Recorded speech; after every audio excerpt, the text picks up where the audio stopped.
Hey everyone, welcome back. Today we are going to be painting 3 cute little pumpkins for Halloween. I'm using the Strathmore 5x7 watercolor paper that is 140 pounds and 100% cotton. I'm using a pencil, a kneaded eraser, a 0.3 millimeter waterproof pen for the outlining, a size 4 watercolor brush, my Winsor Newton Cotman watercolors, 2 cups of water, and a towel. So to start, I'm just using the pencil to draw in the pumpkins. It's a little bit hard to see right now, I do apologize, but you've got to try not to push too hard with the pencil or else you won't be able to erase the lines and you may see them through the watercolor paint. So I'm just going to continue to draw the pumpkins using the pencil.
Alright, so we made 3 different pumpkins, different shapes and sizes. We've attached the stems and the curly vines to each of them.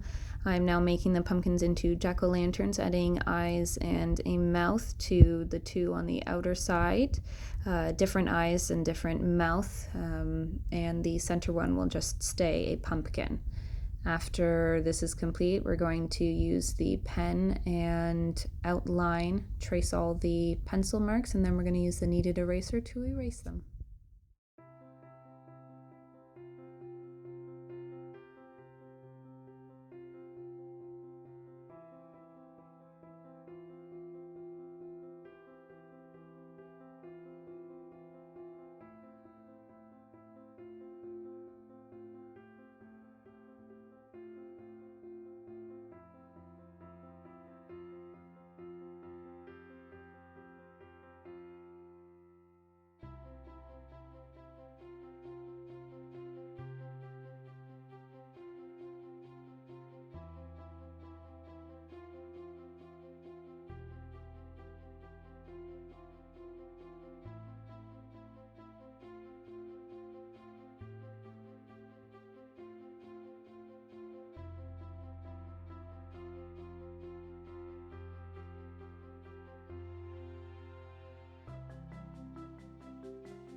Alright, so I just added water to the pumpkins and now I'm going over them with orange paint.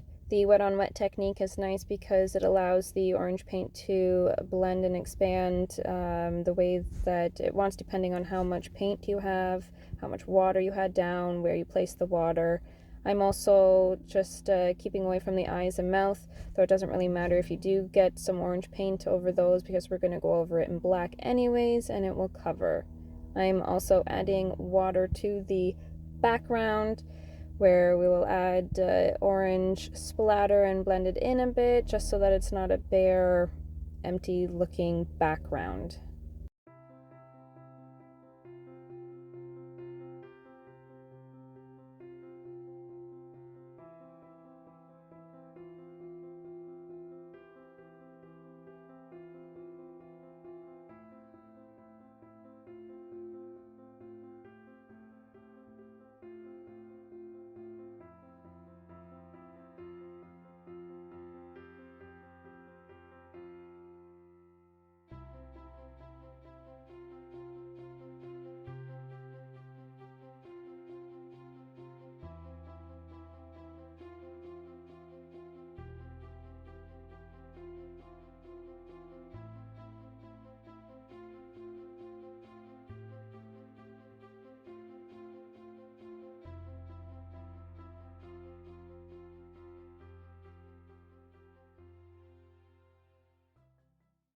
So I just added a slight brown color to the stems. I'm going to put a little bit more orange on the pumpkins just to add more depth. We'll do this a couple times, following the lines first, and then we will add the black paint to the eyes and mouth, and then we'll come back in after and do a darker orange, again for highlight, shading, just making it look a little bit more 3D. Then we are going to add more brown to the stem and make it stand out more.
Alright, so we're just finishing up here. I hope you liked this video. If you did, please like and subscribe, and we'll see you next time.